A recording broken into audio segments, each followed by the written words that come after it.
Nagsimula ang kwento sa isang grupo ng mga tulisan na hina-hijack ang isang eroplano na kakalapag lang sa isang paliparan sa Japan.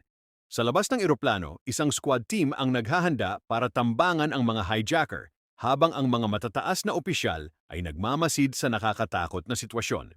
Sa loob naman ng eroplano, may kaguluhan at takot, lahat ay natatakot maliban sa isang babaeng nagngangalang Yankumi, nakakagising lang mula sa kanyang mahimbing na pagtulog. Sinubukan siyang patahimikin ng kanyang katabi sa upuan, ngunit nagsimulang magsalita si Yankumi ng malakas, dahilan para makuha niya ang atensyon ng mga hijacker. Isa sa mga hijacker ang tumutok pa ng baril sa kanya, ngunit si Yankumi ay tila hindi natatakot at pinagalitan pa ang mga ito. Nagsimula siyang makipagtalo sa mga hijacker hanggang sa biglang marinig ang putok ng baril sa loob ng eroplano. Kasunod nito, naghanda ang puwersa ng pulisya sa pag-atake at nagtungo sa harap ng exit door ng eroplano. Gayunpaman, nabigla ang lahat ng matuklasan nila na ang mga hijacker ay natalo na ni Yankumi. Nag-viral sa live na telebisyon ang heroic act na ito, na agad nagbigay sa kanya ng instant fame. Sa kanilang bahay, ipinagdiwang siya ng pamilya ni Yankumi at ipinahayag kung gaano nila ipinagmamalaki ang kanyang katapangan. Lumalabas na hindi ordinaryong babae si Yankumi. Siya ay kabilang sa isang makapangyarihang pamilya ng Yakuza. Ang kanyang mga magulang ay namatay noong siya ay bata pa, kaya siya ang ikaapat na henerasyong tagapagmana pagkatapos ng kanyang lolo. Higit pa rito, lumalabas na si Yan Kumi ay nagtatrabaho bilang isang math teacher sa Akado High School sa nakalipas na 7 taon. Gayunpaman, inilihim niya ang kanyang background mula sa kanyang mga estudyante at kapwa-guro. Kinabukasan, pagdating ni Yan Kumi sa paaralan, napansin niya ang kanyang mga kasamahan na tinatalakay ang kamakailang pagliligtas ng eroplano mula sa mga hijacker. Biglang pumagitna ang prinsipal at tinapos ang kanilang usapan. Pagkatapos isinantabi niya si Yankumi at pinayuhan itong iwasang malantad sa malalaking balita dahil maaaring mabunyag ang kanyang tunay na pagkatao. Humingi naman ng paumanhin si Yankumi at tiniyak sa kanya na hindi na ito mauulit. Gayunpaman, ang kanilang pag-uusap ay biglang naputol nang dumating ang isang bagong apprentice teacher na nagngangalang Odagiri. Siya pala ay dating estudyante ni Yankumi at tuwang-tuwa siya na ang kanyang guro ay naging inspirasyon niya para sundan ang yapak nito bilang isang guro. Gayunpaman, nagalit si Yankumi nang ipaalam sa kanya ni Odagiri na ginagawa lang niya ito bilang tryout at hindi ito nangangahulugan na magiging guro siya ng tuluyan. Nang maglaon, dinala ni Yankumi si Odagiri sa silid-aralan at ipinakilala siya sa mga mag-aaral. Gayunpaman, tila hindi siya nirerespeto ng mga estudyante at binabaliwala lamang ang kanyang mga pagsisikap. Sa kalaunan, inimbitahan ni Yankumi ang kanyang mga mag-aaral sa field para mas makilala pa si Odagiri. Sa kasamaang palad, wala ni isa sa mga estudyante ang nagpakita sa field na labis niyang ikinagalit. Samantala, makikita natin ang 5 estudyante sa bubong, kung saan ang pinuno ay isang lalaking nagngangalang Rita. Pinag-uusapan ni Rita at ng kanyang mga kaibigan kung bakit biglang bumalik si Odagiri bilang isang guro dahil dati itong napakagulong estudyante. Sa sumunod na eksena, nagtitipon ang mga dating estudyante ni Yankumi sa isang kafe at pinag-uusapan na nakita nila si Yankumi na may kasamang lalaki. Nagulat sila dahil hindi nila maisip na kaya pala ni Yankumi na magkaroon ng boyfriend. Habang nag-uusap sila tungkol dito, dumating sina Yankumi at Odagiri para kumain ng tanghalian. Pagkatapos ipinakilala niya si Odagiri sa kanyang mga dating estudyante bilang isang bagong guro. Nang marinig ito, napagtanto ng kanyang mga estudyante na mali ang kanilang pagkakaintindi sa sitwasyon at nagbiro pa na hinding-hindi maakit ni Yankumi ang ganoong kagwapong lalaki. Nang marinig ito, nasaktan si Yankumi at pinagalitan sila, ngunit pinigilan siya ni Odagiri. Pagkatapos nito, nagpasya si Yankumi at ang kanyang mga dating mag-aaral na kumain na lamang ng sabay-sabay. Napagtanto nila na matagal na panahon na ang lumipas mula nang sila ay nagtapos ng high school. Habang kumakain sila, nagsimula silang magbahagi ng mga kwento tungkol sa kanilang mga pinagkakaabalahan mula noong graduation. Nang maglaon, inamin ng isa sa mga mag-aaral na noong una ay naisip nilang hindi kakayanin ni Yankumi ang pagtuturo at agad itong susuko. Gayunpaman, nagulat sila nang makita na hindi lang siya nagtagumpay, kundi patuloy pa rin siyang nagtatrabaho bilang guro sa parehong high school. Nang marinig ito, naging emosyonal si Yankumi at napaiyak, kaya agad siyang humingi ng tawad at inaliw ng kanyang mga estudyante. Samantala, lumipat ang eksena sa mga kaibigan ni Rita na kasalukuyang nakatambay sa gilid ng kalsada.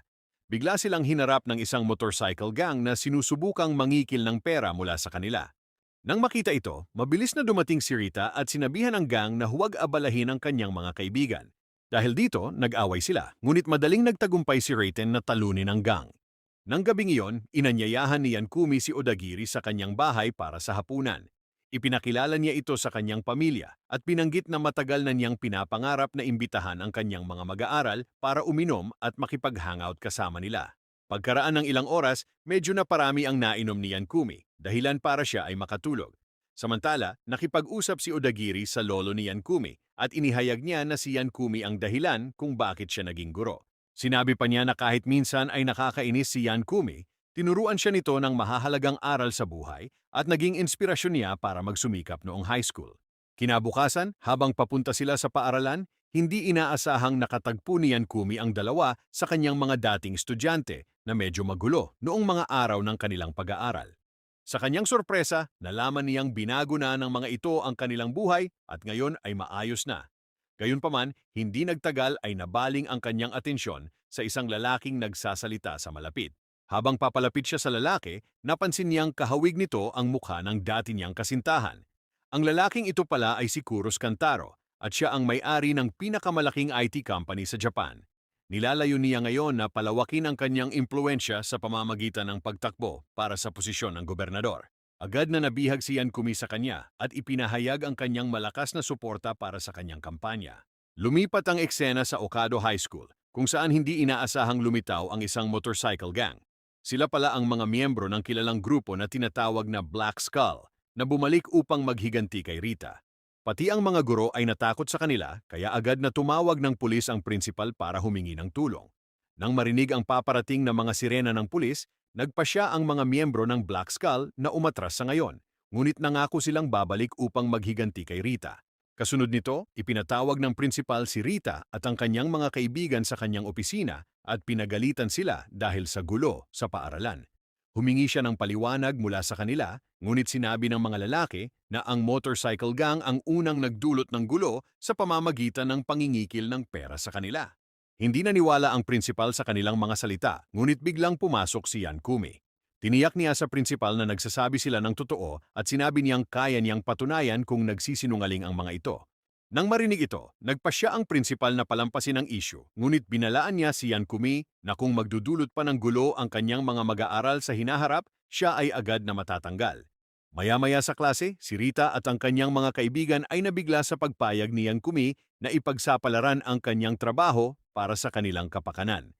Dahil ayaw na niyang ilagay si Yankumi sa anumang gulo, nagpasya si Rita na tapusin ang bagay na ito minsan at para sa lahat. Sinikap siyang kumbinsihin ng kanyang mga kaibigan na huwag lumaban sa mga ganitong mapanganib na tao, ngunit umalis pa rin si Rita. Nang maglaon, dumating si Yankumi sa silid-aralan kasama si Odagiri at nalaman na umalis si Rita upang harapin ang gang. Nagalit siya sa kanyang mga estudyante dahil hindi nila ito pinigilan at hinayaan siyang umalis mag-isa. Matapos silang pagalitan, lumabas si Yankumi para hanapin si Rita. Samantala, hinarap ni Odagiri ang mga lalaki at ipinaalala sa kanila na kung sila ay tunay na kaibigan ni Rita, dapat ay tumayo sila sa tabi niya anuman ang mangyari. Lumipat ang eksena kay Rita na nakarating sa hideout ng Black Skull Gang. Binalaan niya ang mga ito na lumayo sa kanyang paaralan at hinamon ang kanilang pinuno para sa isang one-on-one na laban. Gayunpaman tinanggihan siya ng pinuno at sa halip ay nagsama-sama ang buong grupo upang pahirapan si Rita. Ilang sandali pa, biglang yumanig ang gusali at gumuho ang isang pader na nag-iwan ng napakalaking butas sa dingding. Mula roon, dumating si Yankumi at hiniling sa gang na palayain ang kanyang estudyante. Pagkatapos hinarap siya ng gang at sinimulan niyang talunin ang mga ito isa-isa. Kahit na nadaig siya sa dami ng kalaban, patuloy pa rin siyang lumaban. Ngunit nang tila nawawala na ang lahat ng pag-asa, dumating si Odagiri at tinulungan siya. Magkasama nilang binugbog ang grupo hanggang sa tuluyan itong umatras at tumakbo palayo. Sa sandaling iyon, dumating din ang mga kaibigan ni Rita at nagpasalamat kay Yankumi sa kanyang tulong. Nalilito, tinanong ni Rita kung paano nagagawa ng isang ordinaryong guro ang lumaban ng ganoon. Sumagot si Yankumi na nagagawa niya iyon dahil nagmamalasakit siya sa kanyang mga estudyante. Kinabukasan, nagsimulang tratuhin ni Rita si Yankumi ng may higit na paggalang at pinati pa siya ng kanyang mga kaibigan ng magandang umaga. Nang makita ito, tuwang-tuwa si Yankumi dahil sa wakas ay pinahahalagahan na siya ng kanyang mga estudyante. Pagkatapos dumating ang ilang pulis sa paaralan na ikinagulat ni Yankumi. Sa tingin niya ay tungkol ito sa labanan noong nakaraang gabi, ngunit nalaman niyang ang isa sa kanyang mga estudyante na si Ran Kazuma ay pinaghihinalaang nagbebenta ng droga. Sinabi ng guro na maaaring hindi ito totoo dahil si Kazuma ay isang napakahusay na estudyante. Gayunpaman, ibinunyag ng mga opisyal na ang wallet ni Kazuma ay natagpuan sa pinangyarihan ng krimen at siya ay nawawala mula noong gabing iyon. Pag-alis ng mga pulis, hiniling nila sa mga guro na ipaalam sa kanila kung may makuha silang anumang impormasyon tungkol kay Kazuma.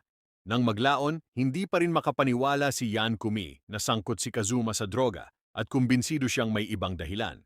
Kaya nagpasya siyang hanapin ito bago pa man maunahan ng mga pulis. Habang hinahanap niya si Kazuma, napahinto siya ng isang grupo ng mga lalaki na nagpakilalang mga kaibigan ni Kazuma na naghahanap din sa kanya. Naghiwalay sila sa iba't ibang grupo at buong araw nilang hinanap si Kazuma, ngunit walang naging resulta. Sa isa pang eksena, makikita natin ang isang sugatang si Kazuma na nakatanggap ng tawag mula kay Yan Kumi. Gayunpaman, matapos mag-isip ng ilang sandali, nagpasya siyang huwag sagutin ang telepono. Pagkatapos napansin niya ang isang kotse ng pulis, kaya dali-dali siyang nagtago sa ilalim ng tulay. Nang gabing iyon, habang papaalis na si Odagiri, narinig niya ang isang boses na nagmumula sa isa sa mga silid-aralan. Nang kanyang suriin, natuklasan niya si Kazuma na nagtatago doon. Maya-maya dumating na rin si Yankumi kasama ang ibang mga estudyante. Tinanong niya si Kazuma kung bakit hindi siya tumawag sa kanya at sinabi nito na ayaw niyang ilagay siya sa gulo. Pagkatapos ipinaliwanag ni Kazuma na kamakailan lamang ay nakakuha siya ng trabaho sa paghahatid ng kung anong bagay, ngunit wala siyang ideya kung ano ang nasa loob nito. Ngunit kagabi, hindi niya sinasadyang nalaglag ang package at doon niya napansin na may droga sa loob. Natakot siya at sinabi niyang gusto na niyang umalis, ngunit sinimulan siyang bugbugin ng mga lalaki at umalis lamang ang mga ito nang dumating ang mga pulis. Tumakbo rin si Kazuma mula roon, ngunit sa kasamaang palad ay naiwan niya ang kanyang wallet. Nang marinig ang kwentong ito, tinanong ni Yan Kumi kung bakit kailangan niya ang trabaho. Ipinaliwanag ni Kazuma na ito ay upang suportahan ang kanyang kapatid na babae. Pinanatag siya ni Yan Kumi at sinabing hindi niya ito kasalanan at nag-alok siya kay Kazuma at sa kanyang mga kaibigan nang matutuluyan sa kanyang bahay magdamag. Maya-maya sa bahay, inutusan ni Yan Kumi ang kanyang mga alagad na imbestigahan ang nagbebenta ng droga. Hindi nagtagal, matagumpay nilang nalaman na ang utak sa likod ng ilegal na negosyo ay si Kantaro. Hindi lang siya mayaman kundi napaka-impluwensya rin, kaya mahirap siyang harapin at ilantad ang kanyang mga krimen. Nang marinig ito, nagalit si Yan Kumi at nanumpa na ilalantad sa publiko ang mga aksyon ni Kantaro. Sa sandaling iyon, narinig ni Kazuma at ng kanyang mga kaibigan ang pag-uusap at nagpasya silang isagawa ang mga bagay sa kanilang sariling mga kamay upang mailigtas si Yan Kumi sa karagdagang gulo. Kinabukasan, pumunta si Kazuma at ang kanyang mga kaibigan sa punong tanggapan ni Kantaro upang maghanap ng ebidensya. Kasabay nito, papunta na rin doon sina Yan Kumi at Odagiri. Pagdating nila, nasaksihan nila ang mga mamamahayag na naghahanda ng campaign materials para kay Kantaro. Pagkatapos, sinubukan ni Yan Kumi at Odagiri na pumasok sa silid ni Kantaro. Samantala, natuklasan ni Kazuma at ng kanyang mga kaibigan ang isang silid na puno ng mga kahon na naglalaman ng droga. Ngunit biglang dumating ang mga tauhan ni Kantaro at napansin sila. Pagkatapos itinaas ng mga tauhan ang kanilang mga baril at naghanda na barilin si Kazuma at ang kanyang mga kaibigan. Sa kabutihang palad, dumating si Yan Kumi sa tamang oras at pinabagsak silang lahat. Samantala, nagsimula na si Kantaro na maghatid ng isang talumpati na naka-stream live. Sa kanyang pahayag, nangako siyang pagbubutihin ang lungsod kung siya ay mahalal bilang gobernador. Habang nagsasalita siya, dumating si Yan Kumi sa entablado at ibinunyag ang lahat ng krimen na ginawa niya. Higit pa rito, lumitaw ang kanyang mga mag-aaral sa likod ng entablado at ipinahayag ng live ang lugar kung saan itinatago ni Kantaro ang lahat ng droga. Nang makita ito, natakot ang mga taga-suporta ni Kantaro at mabilis na umalis sa lugar. Pagkatapos nagalit si Kantaro at inutusan ang kanyang mga tauhan na tapusin si Yan Kumi. Samantala, maraming special troops ang nakatalaga sa labas ng pasilidad. Maging si Rita at ang kanyang barkada ay hindi makapasok dahil pinipigilan sila ng mga autoridad. Sa kabila ng lahat, matagumpay na natalo ni Yan Kumi ang lahat ng tauhan ni Kantaro. Pagkatapos tinutukan siya ni Kantaro ng baril at inakusahan siyang sinira ang kanyang buhay. Nang maglaon, pinayuhan siya ni Yan Kumi na sumuko na at ipinaalam sa kanya na maaari pa siyang magsimula muli ng bagong buhay. Pagkatapos ng mahabang pag-uusap, sa huli ay sumuko si Kantaro. Di nagtagal, pumasok ang Special Forces sa gusali na handang kumilos laban kay Kantaro. Gayunpaman, pinayuhan ni Yan Kumi ang mga pulis na huwag siyang barilin dahil pinili niyang sumuko. Sa huli, nahuli si Kantaro ng mga pulis, habang ang buong bansa ay namangha sa katapangan ni Yan Kumi. Kinabukasan, naging bagong sensasyon si Yan Kumi at pinuri ng lahat ng guro, kabilang ang prinsipal, ang kanyang katapangan. Maya-maya sa klase, inanyayahan niya ang kanyang mga mag-aaral na maglaro ng kick the can sa field. Sa una ay tahimik ang mga estudyante, ngunit matapos silang hikayatin ni Rita, lahat sila ay sumali.